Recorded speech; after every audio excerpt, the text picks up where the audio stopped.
নানা রকম সব অদ্ভুত গল্প হয় আমাদের এই চায়ের আড্ডায়। সন্ধ্যার পর সবে চা খেতে এসেছি, অমনি বৃষ্টি শুরু।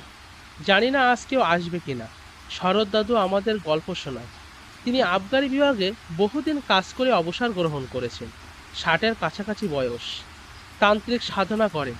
গ্রামের বহু লোকজনকে উনি খুব উপকার করেন বিনে পয়সায়, তাই ওনাকে সবাই শ্রদ্ধা করেন। শরৎ দাদুর কথা বলতে বলতে বৃষ্টির মধ্যে ছাতা মাথায় শরৎ দাদু চায়ের দোকানে এসে হাজির। তিনি খুব সম্মানীয় ব্যক্তি। অনেকে ওনার সামনে ধূমপানও করেন না। আজকে চায়ের দোকানে আমরা তিনজন আর চায়ের দোকানদার। বৃষ্টি মাথায় আপনাকে আজ না এলেই হতো, তবে এসেই যখন পড়েছেন, আজ এই বৃষ্টির দিনে একটা ভূতের গল্প হলে কেমন হতো। সন্ধ্যের পর তোদের সাথে একটু চা না খেলে হয়?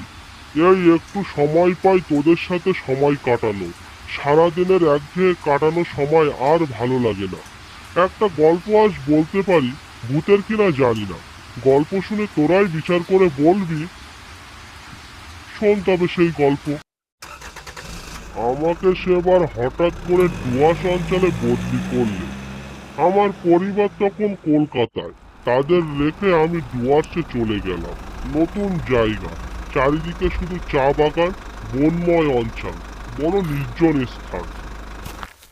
ছোট্ট জায়গা, আমি সেখানে গিয়ে সিনিয়র সাব ইন্সপেক্টরের বাসায় উঠলাম, কারণ আমার বাসা তখনও ঠিক হয়নি। সে ভদ্রলোকের নাম মোহন বাগচি। মোহনবাবু বাড়ি আছেন? আমি শরৎ চক্রবর্তী। আসুন আসুন, আপনার জন্যই অপেক্ষা করছিলাম। আপনার আসার খবর পেয়েছি। বেশ ফর্সা, লম্বা, দোহারা চেহারা, ইন্সপেক্টর বলে কথা। তারপরে আমি ওনার ঘরে গেলাম। আপনার আসতে কোনো অসুবিধা হয়নি তো রাস্তায়? কেমন লাগলো আমাদের এই ডুয়ার্স অঞ্চল? যতদিন ঘর না পাওয়া যায় ততদিন আপনি নির্ভয়ে এখানে থাকতে পারেন।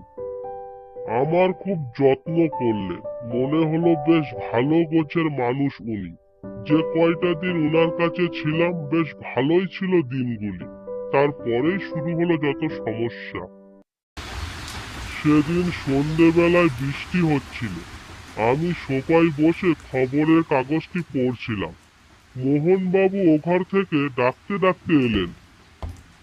শরৎবাবু, ও শরৎবাবু, আপনি এখানে? আর বাইরে আপনাকে আমি খুঁজে বেড়াচ্ছি। আপনাকে কিছু কথা বলার ছিল। হ্যাঁ, বলুন না কি বলবেন। বাইরে বৃষ্টি পড়ছে তো তাই ঘরে বসে আছি। এই বর্ষার সময় আপনাকে আমাদের এখানে আসা একদম উচিত হয়নি। কেন বলুন তো, কি হয়েছে এখানে?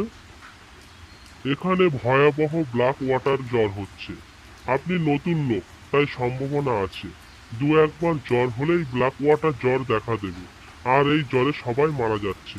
আপনি একটু সাবধানে থাকবেন।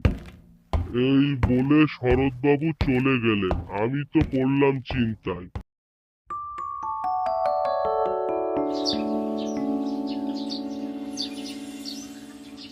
পরদিন সকালবেলা আমি আবগারি তদারকে বার হলাম। গ্রামের আশপাশটা সুন্দর, কিন্তু তেমন লোকজন চোখে পড়ছে না। বেশ ভালো লাগছিল। বর্ষার জন্য চারিদিকটা সব সবুজ হয়ে আছে। তবে মোহনবাবুর কাল একটু ভয়ই ধরিয়ে দিল। গ্রামের প্রায় লোক ব্ল্যাক ওয়াটার জ্বরে ভুগছে। একটু সাবধানে থাকলেই হয়। জলটা গরম করে সবসময় খাওয়া উচিত। ব্ল্যাক ওয়াটার জ্বর হলে একটু সাবধান আর ভালো চিকিৎসা না হলে বাঁচার সম্ভাবনা খুবই কম। আমাকে সাবধান থাকতে বলল। বিদেশে বেরিয়ে কতদূর সাবধান থাকা যায়, যা থাকে কপালে। ইতিমধ্যে মোহনবাবুর চেষ্টায় একটা ভালো বাসা পাওয়া গেল। বাড়িটা এক পলক দেখেই আমার পছন্দ হয়ে গেল। চারিদিকে কত রকমের ফুল ফুটে আছে। এত তাড়াতাড়ি ঘরটা পেয়ে গেলাম, খুব ভালো হলো। সবই আপনার জন্য। একটু সাবধানে থাকবেন, নতুন জায়গা। আমি আসলাম তবে, পরে আবার আসবো। মোহনবাবু চলে গেলেন। কাঠের ঘর, বাংলো ধরনের করা হয়েছে। পাশেই নদী। দূরে হিমালয়ের তুষারাবৃত শৃঙ্গ দেখা যাচ্ছে।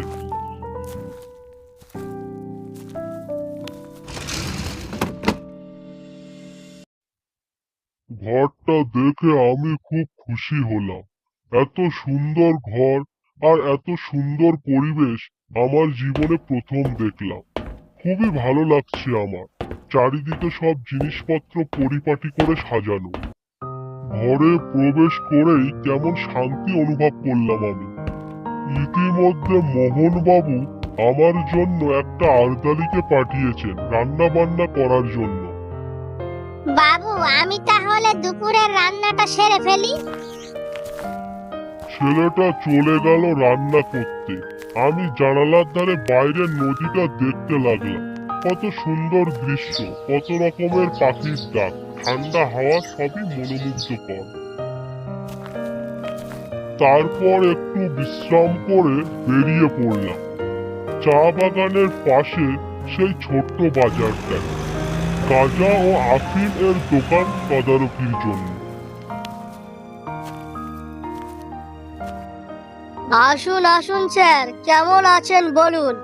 নতুন জায়গায় এসেছেন, সব ঠিকঠাক তো? আমার তো সব ঠিকঠাকই আছে। তোমার ব্যবসা কেমন চলছে? শুনলাম তোমাদের এখানে ব্ল্যাক ওয়াটার জ্বরের প্রকোপ খুব বেড়েছে। আর বলবেন না স্যার, এই জ্বরের জন্যই অনেক মানুষ মরে যাচ্ছে। আপনি একটু সাবধানে থাকবেন। হ্যাঁ, সবাই দেখছি একই কথা বলছে। দোকানির কথা শুনতে শুনতে আমার কেমন অসুস্থ বোধ হলো। ঔষধটা খেয়ে নিন স্যার, এক্ষুনি ঠিক হয়ে যাবে। আমার মাথাটা খুবই ধরেছে, মনে হয় এক্ষুনি বাড়ি যেতে হবে। কাল এসে হিসাবটা বুঝে নেব। হ্যাঁ হ্যাঁ স্যার, আপনি বাড়ি চলে যান। এমনিতেই গ্রামের আবহাওয়া এখন ভালো নয়, তাড়াতাড়ি বাড়ি ফেরাই ভালো হবে। ঔষধ খেয়েছেন, এতেই সেরে যাবে, ভয় নেই। আপনাকে কি এগিয়ে দিয়ে আসবো? না না, আমি একাই চলে যাব। উঠলাম তবে। এই বলে আমি তাড়াহুড়ো করে বাড়ির উদ্দেশ্যে বেরিয়ে পড়লাম। বাড়ি আসতে আসতেই বৃষ্টি আরম্ভ হয়ে গেল। বর্ষাকালের এই দোষ, কখন বৃষ্টি শুরু হয়ে যায় ঠিক নেই। বাড়ি ফিরতেই কাঁপুনি দিয়ে জ্বর চলে এলো। পথেই অবশ্য জ্বরটা এসেছিল। আমি আর বসে থাকতে না পেরে শুয়ে পড়লাম। বাইরে ঠান্ডা হাওয়া বইছে, বেলাও গিয়েছে। কখন চোখটা একটু বুজে এলো খেয়াল ছিল না। ঘুমের মধ্যে পায়ের আওয়াজ শুনতে পেলাম। আসুন মোহন বাবু, আসলে শরীরটা খুব খারাপ। সে কি বলছেন? আবার জ্বর এলো নাকি? আপনাকে আগেই সাবধান করেছিলাম। এবার তো বেশ চিন্তার কারণ হয়ে উঠলো। হঠাৎ করে এমন কেন হলো বুঝতে পারছি না। এই তো কয়দিন এলাম, হয়তো বৃষ্টিতে ভেজার কারণে জ্বরটা এলো। তারপর আমরা চা খেতে খেতে নিজেদের মধ্যে নানান গল্পগুজব করতে লাগলাম। ওষুধ খেয়ে নিয়েছি, সেরে উঠবো তাড়াতাড়ি, চিন্তা করবেন না।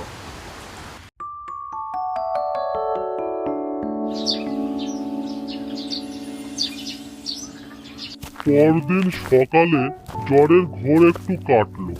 বেরিয়ে পড়লাম কাজের উদ্দেশ্যে। ছেলেটা আমার বেশ খেয়াল রাখে। সাবু বাল্লি আর ওষুধ খেয়ে সেরে উঠলাম। এখনকার জ্বর অবশ্য ভেলকিবাজ, আসে আর যায়। জ্বর বলে বসে থাকলে তো আর চলবে না। এই রে, বৃষ্টি চলে এলো।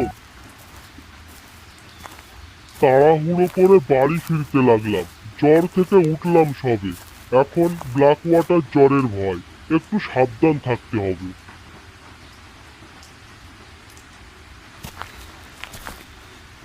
আমার জন্য একটু চা বানিয়ে নিয়ে আয়, আর রাতে সাবু বার্লি খাবো। কেমন যেন শীত শীত লাগছে। তবে কি আবার জ্বর এলো, নাকি ঠান্ডা পরিবেশের জন্য এমন লাগছে?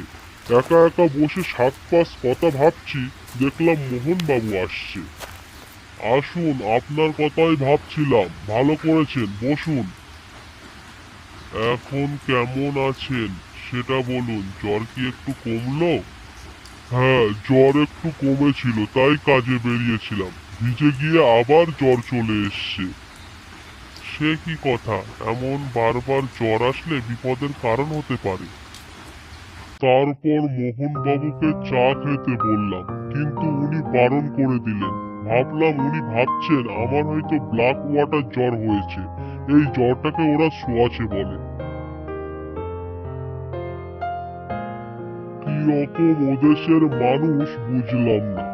আমার যে জ্বর হয়েছে নতুন পরিবেশে এসে, সেটাকে ব্ল্যাক ওয়াটার বলছে। আচ্ছা, গল্পটা তাহলে এবার বলি।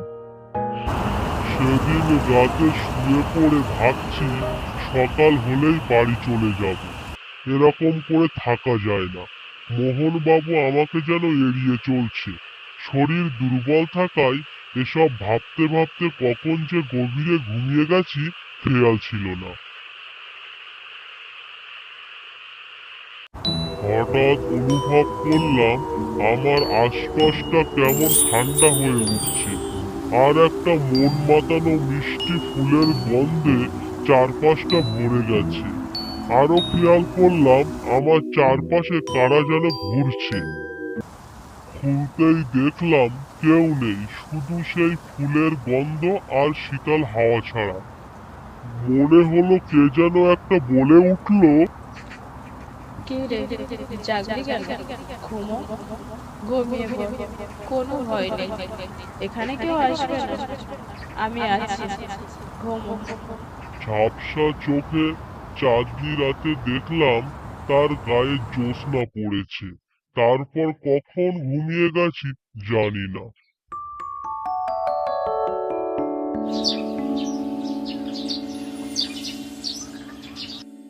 পরদিন সকালে ঘুম ভাঙলো ছেলেটির ডাকে। বাবু, এত বেলা অবধি শুয়ে আছেন? আমি তাহলে দুপুরে রান্নাটা সেরে নিই। একটু পরেই মোহনবাবু এসে হাজির। আমার দিকে অবাক হয়ে চেয়ে রইলেন, তারপর বললেন, আচ্ছা, আপনি খাওয়া দাওয়া করে তাহলে গুছিয়ে নেন, আপনার বাড়ি যাওয়ার বন্দোবস্ত সব করে ফেলেছি। এই ছিল ঘটনা।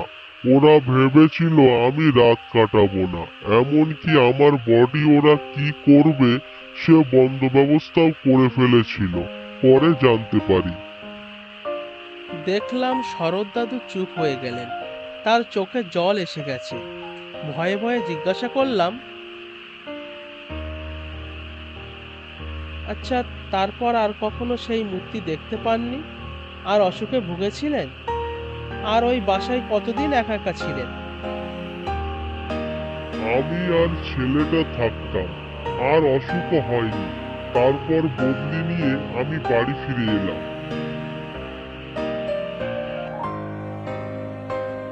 আচ্ছা দাদু, রাত অনেক হয়েছে, এদিকে বৃষ্টি চলে আসবে, আপনি বাড়ি চলে যান। আর কিছু না বলেই শরৎ দাদু ছাতা মাথায় দিয়ে বাড়ির উদ্দেশ্যে বেরিয়ে পড়লেন।